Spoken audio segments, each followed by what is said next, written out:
What is good, everybody? Welcome back to the channel. You are watching Gunplay TV, and today we've got a very special unboxing, at least special to me, from the boys at Sig Sauer. Now, I know I say special in every video, but this time I actually mean it. This is a rifle that is relatively hard to come by. Actually, it's a pistol in its current configuration, and I have been seeking after one of these for quite a while. I imagine a lot of people out there are in the same boat as me, so I figured this would be an appreciated unboxing. So if you're not already subscribed, go ahead and pause this video now, scroll down, take a look for that subscribe button, and once you found it, go ahead and give that a click for me. I do appreciate it.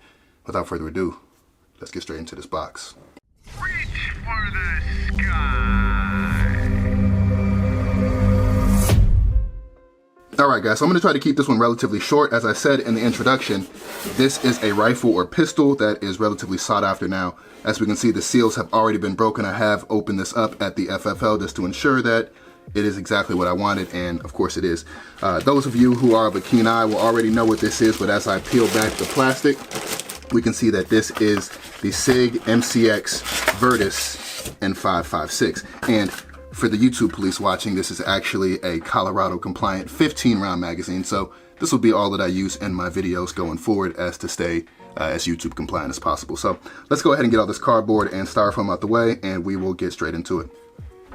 And here she is, guys. So this again is the 11.5-inch 5.56 MCX VIRTUS. We can tell that right off the bat by the upgraded M-LOK handguard. Kind of a different design over the Gen 1s or the legacy MCXs as they've come to be known. In addition to that, you can tell that this is the civilian model of the VIRTUS by the gray color. If I'm not mistaken, I think the all black ones are specific to MIL and LE buyers, and so unfortunately I couldn't get my hands on one of the all black ones, but of course it's a simple Cerakote job to try to get as close to that as possible, right? But all in all, guys, I mean, I think if you've seen one of these, you know what you're looking at.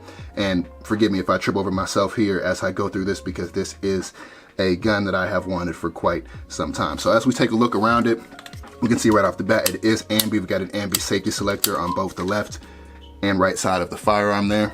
In addition, one thing that I like about the VIRTUS, it is a piston-driven firearm, right? So we've got a piston up here instead of a gas system or a gas block that feeds gas all the way back into the BCG. Instead, that gas bleeds off from the barrel and pushes a piston, which actually drives back and shifts that BCG back, chambering your next round. So currently, of course, as we can see, I've got the chamber flag still in there. Okay, so again, a safe firearm for the YouTube police.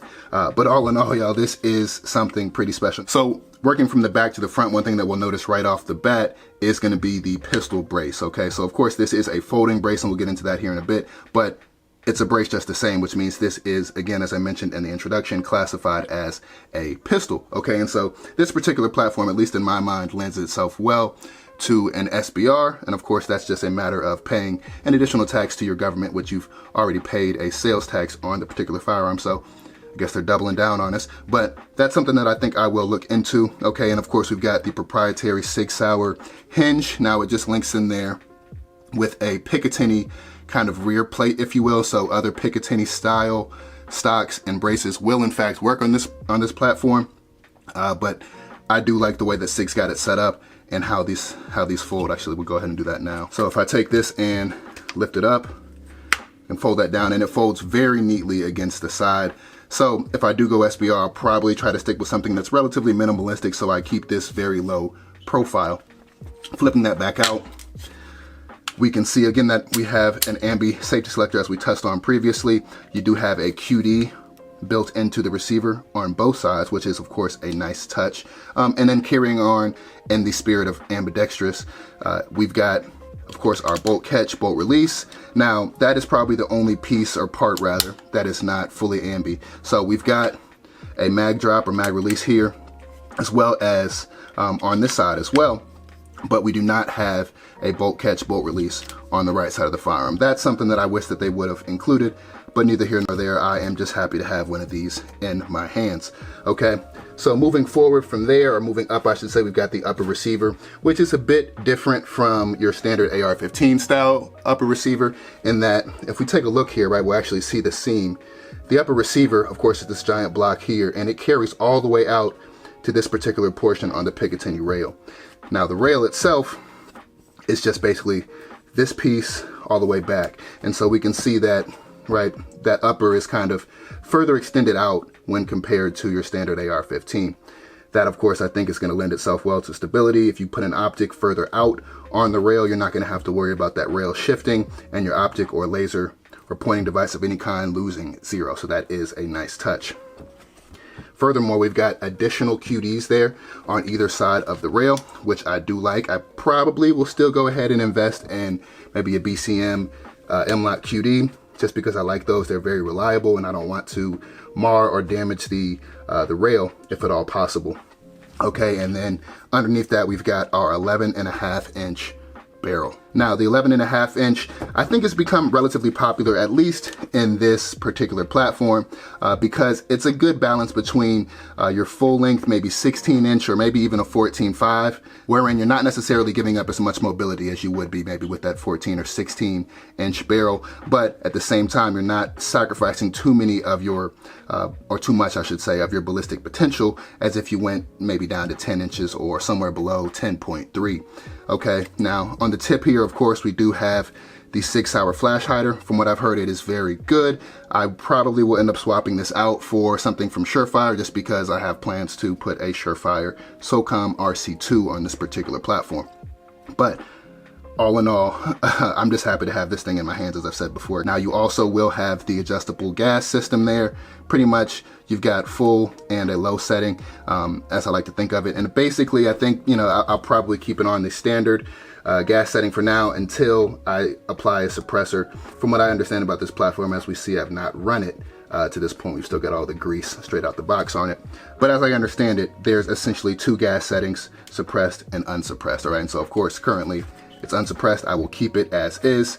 And then of course we got the bolt carrier group inside there. Now it is a unique bolt carrier group. As we look at it here, it kind of looks like something resembling a standard AR-15 BCG, but it in fact is not. I won't go ahead and, you know, break this thing open right now. Actually, I have plans to, right after this video, slap on my optic, a few accessories, and zero this guy in.